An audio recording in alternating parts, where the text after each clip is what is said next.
Friends, आप सबका स्वागत है लाइफ साइंस कैफ़े में। हम कर रहे हैं साइंस 9th की, जिसमें हम कर रहे हैं 13 चैप्टर और इसका भी प्रिंसिपल ऑफ ट्रीटमेंट तक पहले के वीडियोस में हो चुका है। चलिए शुरू करते हैं प्रिंसिपल्स ऑफ ट्रीटमेंट। जो ट्रीटमेंट का प्रिंसिपल होता है वो क्या होता है? जब भी हम किसी बीमारी का ठीक करने की कोशिश करते हैं तो सबसे पहले उसके इफ़ेक्ट को रिड्यूस करते हैं। ठीक है, जो इफ़ेक्ट है वो कम होना चाहिए। दूसरा, वो माइक्रोब किल होना चाहिए जिसकी वजह से ये बीमारी हुई है। ठीक है, तो ये दो चीज़ें होती हैं जो प्रिंसिपल के अंडर आती हैं। What are the steps taken by what are the steps taken by your family when you fall sick? जब आप बीमार होते हो तो आपकी फैमिली क्या क्या स्टेप लेती है? Have you ever thought why you sometime feel better if you sleep for some time? आपने कभी सोचा है जब आप बीमार होते हो थोड़ी देर के लिए सो लेते हो तो आपको अच्छा फील होने लगता है? When does the treatment involve medicines? ये जो ट्रीटमेंट होता है ये मेडिसिन्स कब इन्वॉल्व करता है? ठीक है, based on what you have learn so far it would appear that there are 2 ways to treat an infectious disease. जो अब तक आपने पढ़ा है, सीखा है, उससे आपको पता चलेगा कि यहाँ पे 2 स्टेप होते हैं किसी भी इन्फेक्शियस डिजीज़ को ट्रीट करने के लिए। One would be to reduce the effect of disease and the other to kill the cause of disease. पहला है जो वो है जिसमें हम डिजीज़ के इफ़ेक्ट को कम करते हैं, है ना, ताकि बॉडी प्रॉपर काम करने लग जाए। और दूसरा, जिसकी वजह से बीमारी हुई है उसे किल कर दे। ठीक है, for the first you can provide treatment that will reduce the symptoms.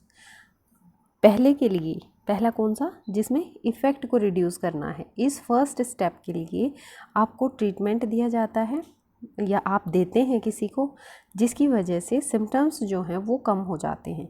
Symptoms are usually cause of inflammation. Because of inflammation जो सिम्टम्स आते हैं वो सूजन की वजह से आते हैं।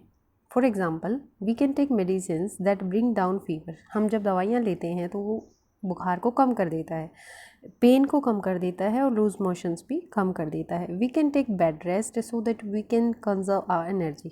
हम बेड रेस्ट ले सकते हैं ताकि हम अपनी एनर्जी को कंजर्व कर सकें, बचा सकें।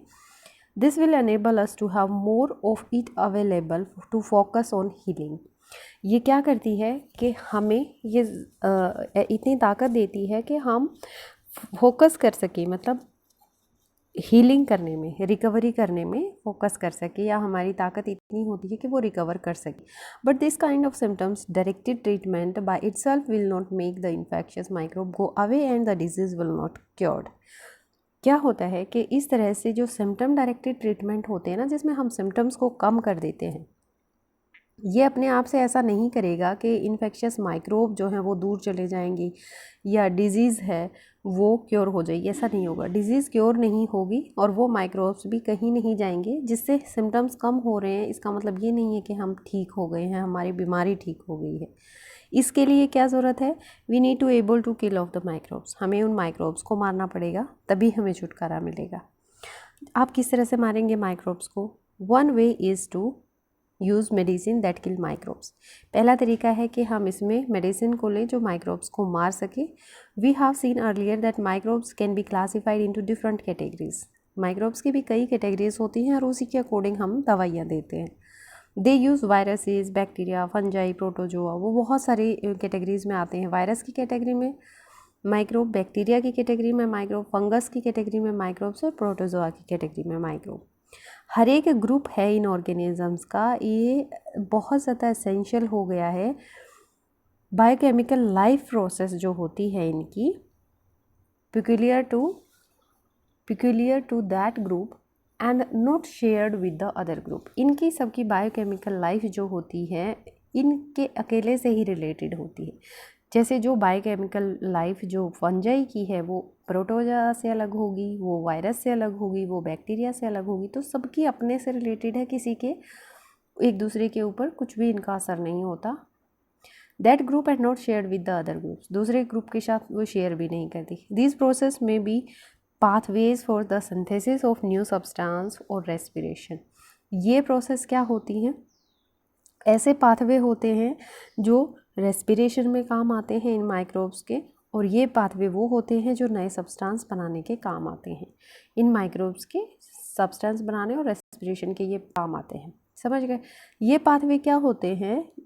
हमारे द्वारा भी ये शेयर नहीं किए जाते। मतलब जिस पाथवे से हम रेस्पिरेशन कर रहे हैं, रेस्पायर कर रहे हैं, वो उनके रेस्पिरेशन के पाथवे से अलग होगा। जैसे कि हमारी सेल नई सेल्स बनाती हैं एक मैकेनिज़्म से जो कि डिफरेंट होता है, जो बैक्टीरिया मैकेनिज़्म यूज़ करते हैं नया सब्सटेंस बनाने के लिए, उससे हमारी सेल्स का मैकेनिज़्म अलग होता है। मतलब बैक्टीरियल सेल और हमारी सेल्स का नया सब्सटेंस बनाने का मैकेनिज़्म अलग है, प्रोसेस अलग है। We have to find a drug that block the bacterial synthesis pathway without affecting our own. क्या होता है, हमें उस ड्रग को फाइंड आउट करना होता है या लेना होता है जो बैक्टीरियल सिंथेसिस जो होता है उसको ब्लॉक कर सके और हमारा जो पाथवे होता है उसको कोई इफ़ेक्ट ना हो, कोई असर ना हो। This is what is achieved by antibiotics that we are familiar with, जिससे हम सब फैमिलियर हैं। वो क्या होता है, ऐसी चीज़ एंटीबायोटिक्स होती है जो सिर्फ बैक्टीरियल मैकेनिज़्म को अफेक्ट करती है। कुछ ड्रग्स होती हैं जो प्रोटोजोआ को किल करती हैं, जैसे मलेरियल पैरासाइट को। ठीक है। एक और रीज़न है कि जब एंटीवायरल मेडिसिन बनाते हैं तो वो बहुत मुश्किल होती है एंटीबैक्टीरियल मेडिसिन के कंपैरिजन में। ठीक है। That viruses have few biochemical mechanism of their own. जो वायरस होते हैं, कौन सा मुश्किल होता है, एंटीबैक्टीरियल मेडिसिन। ठीक, एंटीवायरल मेडिसिन बनाना मुश्किल होता है जबकि एंटीबैक्टीरियल मेडिसिन बनाना आसान होता है। वायरस होते हैं, उनका बायोकेमिकल मैकेनिज्म अपना होता है। वो क्या करते हैं, हमारी सेल्स में एंटर कर जाते हैं और हमारी ही मशीनरी को यूज़ करते हैं अपनी लाइफ प्रोसेस के लिए। तो अगर कोई मेडिसिन बनाएंगे तो हमें ध्यान में रखना पड़ेगा कि वो वायरस भी मर जाए और हमारी जो बायोकेमिकल मैकेनिज़्म है उसको कोई असर भी ना हो। तो ये तो बहुत मुश्किल हो गया क्योंकि उसका मैकेनिज़्म जो है वो हमारा यूज़ कर रहा है। They enter our cell and use our machinery for their life process. उसकी ज़िंदगी हमारे ही लाइफ प्रोसेस से जुड़ी हुई होती है। This means that there are relatively few virus specific target to aim eight.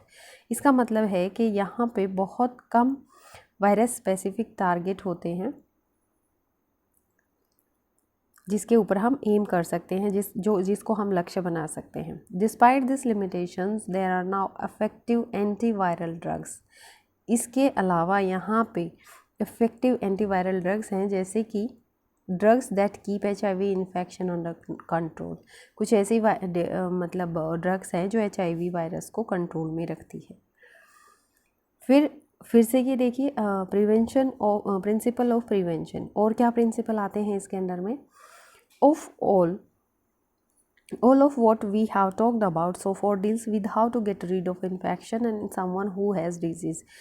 हमने अब तक यही जाना है कि किस तरह से छुटकारा मिलेगा जिसको बीमारी हो गई है, जिस पर्सन को, किसी इंसान को। But there are 3 limitations of this approach. जो अप्रोच हमने यूज़ की है कि पहले डिजीज़ के इफ़ेक्ट को कम करो, फिर माइक्रोब्स को किल करो, उसके बाद भी 3 लिमिटेशंस हैं इस अप्रोच को डील करने के लिए। कौन सी लिमिटेशंस हैं? First is that once someone has a disease, जब किसी को बीमारी हो जाती है तो उसकी बॉडी फंक्शनिंग डैमेज हो जाती है, जो शायद कभी रिकवर नहीं कर सकती, कंप्लीटली पूरी तरीके से रिकवर नहीं कर सकते। The second is that treatment will take time.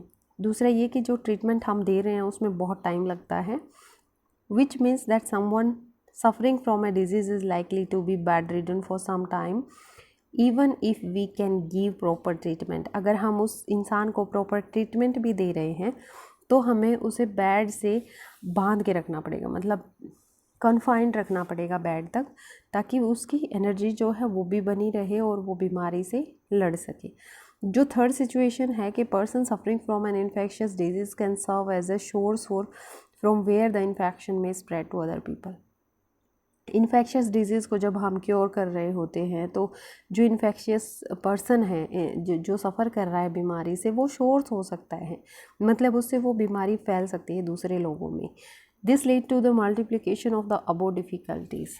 इसकी वजह से क्या होता है कि मल्टीप्लिकेशन, जितनी डिफ़िकल्टी आती हैं, ये 3 डिफ़िकल्टी हैं, ये मल्टीप्लाई हो जाती है क्योंकि सोर्स भी बढ़ जाते हैं। अगर एक बार बीमारी फैल गई तो बहुत ज़्यादा फैलेगी और फिर इस तरह से नुकसान होगा। It is because of such reason, इसी कारण that prevention of disease is better than cure, इसीलिए कहते हैं कि जो बीमारी का इलाज है उससे अच्छा है कि बचाव करो। ठीक है, how can you we prevent disease, हम किस तरह से प्रिवेंट कर सकते हैं किसी भी बीमारी को, किस तरह से रोक सकते हैं। दो तरीके हैं, one general and one specific to each disease. एक जनरल तरीका होता है और एक स्पेसिफिक होता है हर एक बीमारी के लिए। जो जनरल तरीका होता है mostly related to preventing exposure. General तरीका ये है कि जिसको भी बीमारी है, इन्फेक्शियस डिजीज़ है, आप उसके सामने ना आए, उससे एक्सपोज ना हो। ठीक है, how can we prevent exposure to infectious microbes, लेकिन माइक्रोब से किस तरह से हम एक्सपोजर को रोक सकते हैं। If we look at the means of their spreading, अगर हम उनके तरीके देखें फैलने के, we can get some easy answer, हमें कुछ सीधे से सवाल जवाब मिल सकते हैं। फॉर एयरबोर्न माइक्रोब्स, जो एयरबोर्न माइक्रोब्स होते हैं, जो हवा में माइक्रोब्स होते हैं, we can prevent exposure by providing living conditions that are not overcrowded. हम क्या कर सकते हैं कि जो ओवर क्राउडेड एरियाज़ होते हैं उसमें नहीं जाएं।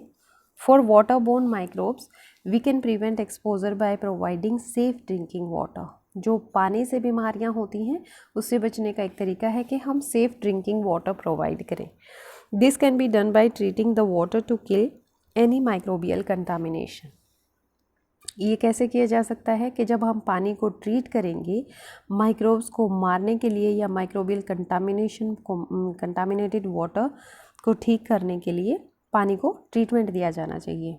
फॉर वेक्टर बोर्न इन्फेक्शंस, जो वेक्टर बोर्न इन्फेक्शन होते हैं जिसमें जैसे मच्छर आ जाते हैं, सबसे ज़्यादा बड़े सबसे मेन वेक्टर जो होता है वो मॉस्किटो होता है।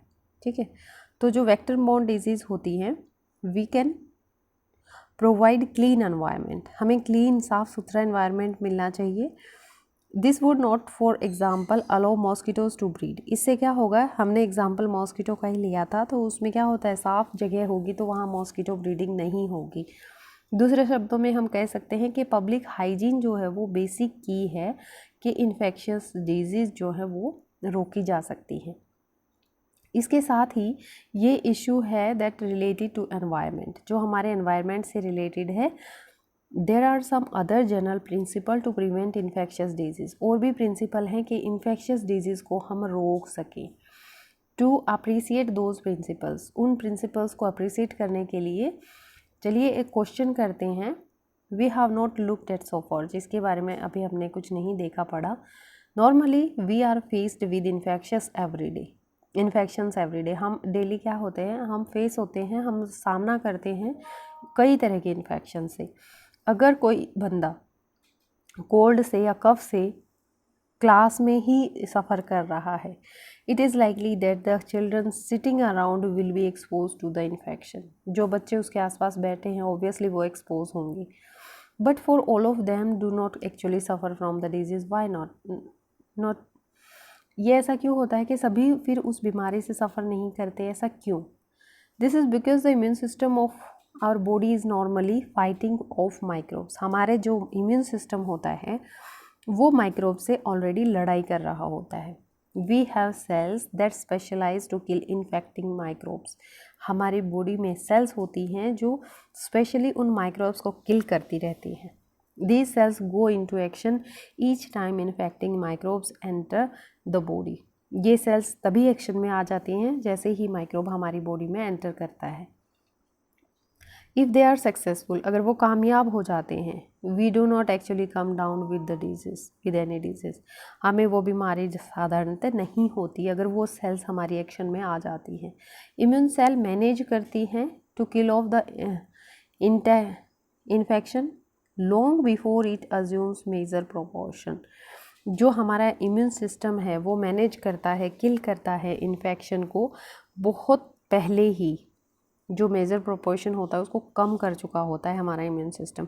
एज वी नोटेड अर्लियर, जैसा हमने पहले देखा, if the number of the infecting microbe is controlled, अगर उन माइक्रोब्स का नंबर कंट्रोल किया जा सके, संख्या कम की जा सके, manifestation of disease will be minor, जो डिजीज़ हैं इसके प्रकट मतलब दिखना ही बहुत कम हो जाएगा। मैनिफेस्टेशन होता है दिखना। In other words, becoming exposed to or infected with an infectious microbe does not necessarily means developing noticeable disease. Generally क्या होता है कि जब हम एक्सपोज हो जाते हैं इन्फेक्शन से या इन्फेक्टेड पर्सन से किसी तरह से भी, तो ज़रूरी नहीं है कि हम नोटिसेबल डिजीज़ को ही मतलब जो बीमारी होने वाली होती है उससे वो नोटिसेबल हो, जिसको हम नोटिस कर सकें या दूसरे को दिख सके। So one way of looking at severe infectious disease is that it represents a lack of success of the immune system. जब हमें कोई बहुत ही घातक बीमारी हो जाती है तो उसका मतलब है कि हमारा इम्यून सिस्टम जो है वो कामयाब नहीं हुआ। The functioning of the immune system like any other system of our body will not be good if proper and sufficient nourishment and food is not available।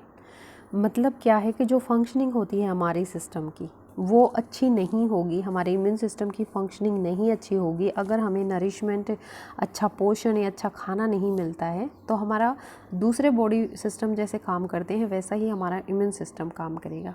इसीलिए second basic principle of prevention of infectious disease availability of proper and sufficient food for everyone. इसलिए इसका जो दूसरा principal है वो ये होता है कि किसी भी बीमारी से लड़ने के लिए हमारे लिए प्रॉपर और सफिशिएंट फूड होना चाहिए हर इंसान के लिए, है ना। तो सबके बारे में सोचना चाहिए। उसके बाद है एक्टिविटी आपके लिए 13.6, conduct a survey in your locality, talk to 10 families who are well off and 10 who are very poor.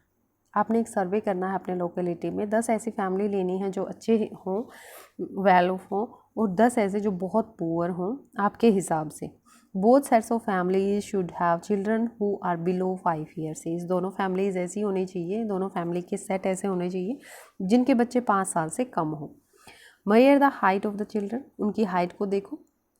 Draw a graph of the height of each child against its age of both sets of family. हर एक height के बच्चों की comparison करो। Suppose एक poor family का 5 साल का बच्चा है और दूसरा रिच फैमिली का 5 साल का बच्चा है, तो दोनों की हाइट को कंपेयर करो, ठीक है। If there is a difference between the groups, अगर ग्रुप में कुछ डिफरेंस है, इफ़ यस वाई, अगर है तो क्यों। If there is no difference, अगर कोई फ़र्क नहीं है, do you think that your finding means that being well off or poor does not matter for health. आप क्या ऐसा सोचते हो अगर डिफरेंस नहीं है तो उसमें गरीबी और अमीरी का कोई मैटर नहीं करता, कोई रोल नहीं है, ठीक है। उसके बाद है these are the general ways of preventing infections. ये जनरल तरीके हैं जिससे हम बीमारी को रोक सकते हैं। क्या ये तरीके स्पेसिफिक कोई तरीके हैं, क्या कोई ऐसे स्पेसिफिक तरीके हैं जिससे किसी बीमारी को रोका जा सकता है। They relate to a particular property of the immune system that usually fight off microbial infections. वो रिलेट करते हैं, संबंध रखते हैं पिक्यूलियर प्रॉपर्टी, जो हमारे इम्यून सिस्टम की पिक्यूलियर प्रॉपर्टी है जो एक्चुअली फाइट करती रहती है इन्फेक्शन से, माइक्रोब से। Let us cite an example to try and understand this property. चलिए एक एग्जाम्पल देखते हैं और समझते हैं किस तरह से ये प्रॉपर्टी काम करती है, किस तरह से ये कैरेक्टर उसका काम करता है। These days there is no smallpox anywhere in the world। अब क्या है, संसार में smallpox कहीं नहीं है, ठीक है। But as recently as 100 years ago, कुछ 100 साल पहले smallpox epidemic were not at all uncommon। 100 साल पहले क्या था, smallpox जो था, smallpox की जो महामारी थी वो अनकॉमन नहीं थी लोगों के लिए, मतलब बहुत ज़्यादा कॉमन थी। ऐसे एपिडेमिक में people used to be very afraid of coming near someone suffering from disease since they were afraid of catching the disease. ऐसे में क्या करते थे, लोग डरते थे कि एक दूसरे के पास नहीं जाएं क्योंकि उनको डर था कि वो बीमारी को ले लेंगे। However, there was one group of people who did not have this fear। एक ग्रुप था लोगों का जिसको इस बात का डर ही नहीं था। would provide nourishment care for the victim of the smallpox। वो क्या करते थे, खाना पहुंचाते थे और केयर करते थे जो smallpox के victim थे उनको। This was group of people who had smallpox earlier but survived it, although with a lot of scarring। अब कौन थे ये लोग? ये वो थे जिनको पहले स्मॉल पॉक्स हुआ था लेकिन सरवाइव कर चुके, लेकिन बहुत डरे थे, वो बहुत ज़्यादा डरे थे पहले। दूसरे शब्दों में, if you had smallpox one, अगर आपको एक बार स्मॉल पॉक्स हो गया है, there was no chance of suffering from it again, उनको दोबारा से स्मॉल पॉक्स नहीं होगा। So having the disease once was a mean of preventing subsequent attack of the same disease. अगर आपने वो बीमारी ले ली, इसका मतलब ये है कि आप दोबारा से उस बीमारी से ग्रसित नहीं होंगे। This happens because when the immune system first sees the infectious microbe, it responds against it and then remembers it specifically. क्या होता है, हमारा इम्यून सिस्टम जब एक बार किसी इन्फेक्शियस माइक्रोब को देख लेता है, इस पर रेस्पॉन्ड कर चुका होता है, तो वो फिर से याद करता है कि ये माइक्रोब तो वो है और उसे किस तरह से किल करना है। वो अपना मैकेनिज्म सेम यूज़ करता है। So the next time that particular microbe or its close relative enter the body, the immune system respond with even greater vigor. अब हमारा सिस्टम दोबारा से जब देखता है तो बहुत ज़्यादा गुस्से से उसका इलाज करता है। This eliminates the infection even more quickly than first time around. इससे क्या होता है कि जब हमें इन्फेक्शन होने वाला होता है या हो चुका होता है, हमें पता नहीं चलेगा, क्योंकि विगर अटैक होता है हमारे इम्यून सिस्टम का उस माइक्रोब पे, तो बहुत जल्दी हम ठीक भी हो जाते हैं। This is the basis of the principle of vaccination, principle of immunisation. ये बेसिक प्रिंसिपल है हम इम्यूनाइजेशन का, जिस पे काम होता है। फॉर प्रिवेंटिंग इन्फेक्शियस डिजीज़, जिसे हम इन्फेक्शियस डिजीज़ को रोक सकते हैं। Of course such a programme can be useful only if such health measures are available in to all children. ये ज़रूर है कि ऐसे प्रोग्राम जो होते हैं यूज़फुल होते हैं हेल्थ। एक सेकेंड के लिए मेरे को देखने दो, कुछ छूट तो नहीं गया है। ये एक सिस्टम होता है इम्यूनाइजेशन का। अब इम्यूनाइजेशन क्या होता है? Traditional Indian and Chinese medicinal system sometimes deliberately rubbed the skin crusts from smallpox victim into the skin of healthy people. Traditionally जो इंडियन थे या चाइनीज़ मेडिसिनल सिस्टम जो था, उसमें क्या होता है, तो जानबूझकर रब करते थे जो स्किन पे जो क्रस्ट्स होते थे स्मॉल पॉक्स वाले विक्टिम के ऊपर, वो अपनी हेल्दी जो लोग होते थे उनके ऊपर अपनी स्किन से मतलब रब करवाते थे। समझ रहे हो? जैसे एक बंदा है जिसको स्मॉल पॉक्स हुआ है, उसकी स्किन को हेल्दी पर्सन के स्किन से रब करवाते थे। They thus hoped to induce a mild form of smallpox that would create resistance against the disease. इसका मतलब क्या था कि वो अपने इम्यून सिस्टम को इंट्रोड्यूस करवा रहे हैं स्मॉल पॉक्स से, जिससे क्या होता है, इस तरह से रगड़ने से माइल्ड फॉर्म आ जाती थी स्मॉल पॉक्स की, ताकि उसमें रेजिस्टेंस, उससे लड़ने की जो ताकत है बीमारी से, वो पैदा हो जाए। फेमसली 2 centuries ago, 2 सेंचुरी पहले क्या हुआ, English physician named Edward Jenner realised that milkmaids who had cowpox did not catch smallpox even during epidemics. अब 2 सेंचुरी पहले क्या हुआ था, फिजिशियन थे, इंग्लिश फिजिशियन एडवर्ड जेनर, उन्होंने रियलाइज़ किया, एडवर्ड और जेनर ने रियलाइज़ किया कि जो मिल्क मेड्स थी उनको काव पॉक्स हुआ था पहले, तो अब वो स्मॉल पॉक्स को कैच नहीं कर रही महामारी के टाइम में भी। काव पॉक्स भी क्या है, एक माइल्ड डिजीज़ है। Jenner tried deliberately giving cowpox to the people and found that they were not now resistance to smallpox. अब उनका दिमाग चला और उन्होंने क्या किया, काव पॉक्स जो है लोगों को देना शुरू कर दिया। जो एक बीमारी है काव पॉक्स, उसकी वजह से क्या हुआ, लोगों में ताकत आ गई, रेजिस्टेंस पावर बन गई स्मॉल पॉक्स के लिए। This was because the smallpox virus is closely related to the cowpox virus. अब दोनों रिलेटेड थे तो ऑब्वियसली उनमें पावर तो बननी ही थी। काव इज़ वेका इन लैटिन, काव का मतलब होता है लेटा, एंड काव pox is vaccinia. Cow is Veka and cowpox is Vaccinia. From these two roots, word vaccination has come into our uses. इन वर्ड से क्या हुआ, वैक्सीनेशन हमारे यूज़ में आया। We can now see that as a general principle, हम देख सकते हैं कि जो जनरल प्रिंसिपल होता है, we can fool the immune system, हम अपने इम्यून सिस्टम को बेवकूफ़ बनाते हैं into developing a memory for a particular infection by putting something that mimic the microbe we want to vaccinate against into the body। हम अपने system को किस तरह से बेवकूफ़ बनाते हैं कि हम एक मेमोरी बनाते हैं, अपने जो इम्यून सिस्टम है उसमें एक मेमोरी डेवलप करते हैं। कैसे? पर्टिकुलर इन्फेक्शन देते हैं अपनी बॉडी को। ये कभी कभी माइक्रोब्स को मिमिक करता है, मतलब उस वायरस को या उस बैक्टीरिया की मिमिक्री करता है, ताकि हमारा जो वैक्सीनेशन, हमारे जो बॉडी में वैक्सीनेट बन जाए, उस बीमारी के अगेंस्ट हमारे में लड़ने की ताकत बन जाए। इसलिए हम क्या करते हैं, कुछ ऐसा अपने बॉडी में डालते हैं जो उस माइक्रोब को मिमिक कर सके। This does not actually cause the disease, इससे एक्चुअल में बीमारी नहीं होती, पर ये रोक सकता है बीमारी होने से। जब हम सच में उस बीमारी के एक्सपोजर में आएंगे और एक्चुअली डिजीज़ से इफ़ेक्टेड होंगे, तब तक हमारा इम्यून सिस्टम उसको समझने लगेगा और उससे लड़के हमें बचा सकेगा। Many such vaccinations are now available for preventing a whole range of infectious disease. बहुत सारे अभी वैक्सीनेशंस तैयार हो चुकी हैं जो काफ़ी रेंज के इन्फेक्शियस डिजीज़ से लड़ने को तैयार हैं। And provide a disease specific means of prevention.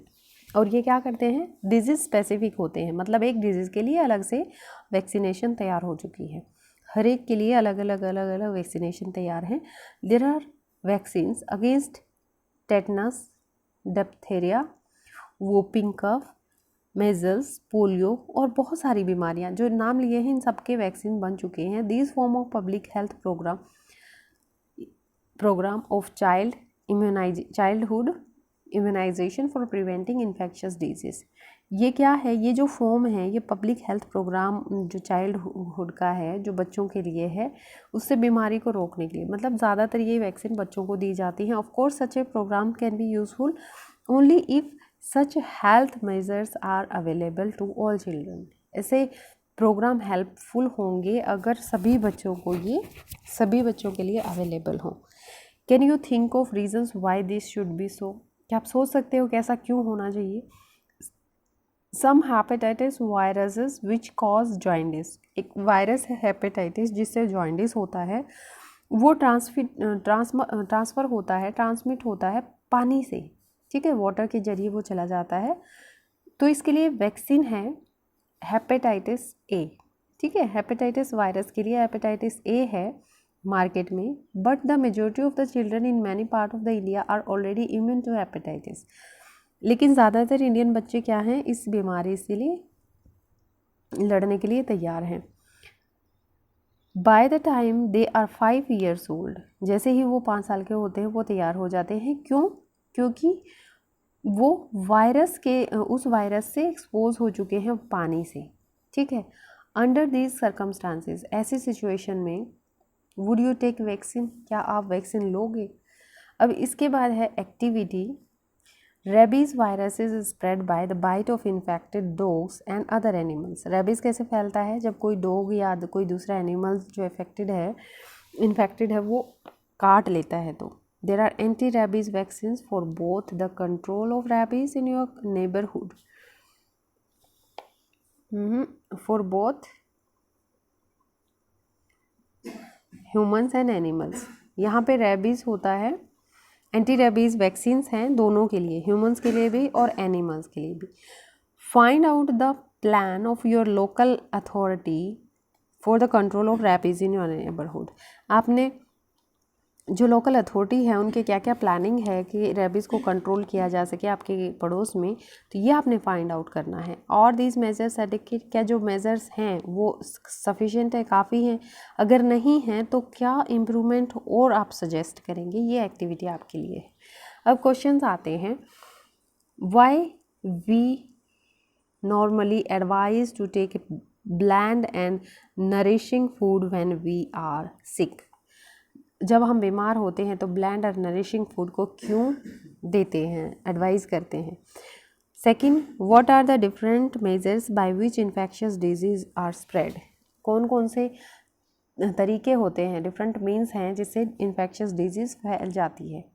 Third है, What precautions can you take in your school to reduce the incident of infectious disease? आप अपने स्कूल में क्या ऐसे तरीके सुझा सकते हो, बता सकते हो या सावधानियां बरत सकते हो जिससे इन्फेक्शियस डिजीज़ ना फैले। फोर्थ है व्हाट इज़ इम्यूनाइजेशन? इम्यूनाइजेशन क्या होता है? और लास्ट क्वेश्चन है what are the immunisation programmes available at nearest health centre in your क्या था एरिया? आपके एरिया में कौन कौन से nearest health centre in your locality, कौन कौन से इम्यूनाइजेशन प्रोग्राम हैं जो अवेलेबल हैं आपके हेल्थ सेंटर में, आपके लोकेलिटी में? Which of these disease are the major health programme in your area? कौन सी बीमारी हैं जो मेजर हेल्थ प्रॉब्लम है आपके एरिया में? तो इन सवालों का आपने जवाब देना है। Thank you for watching life science cafe. देखते रहिए, पढ़ते रहिए, खुश रहिए, घर में रहिए, सेफ रहिए।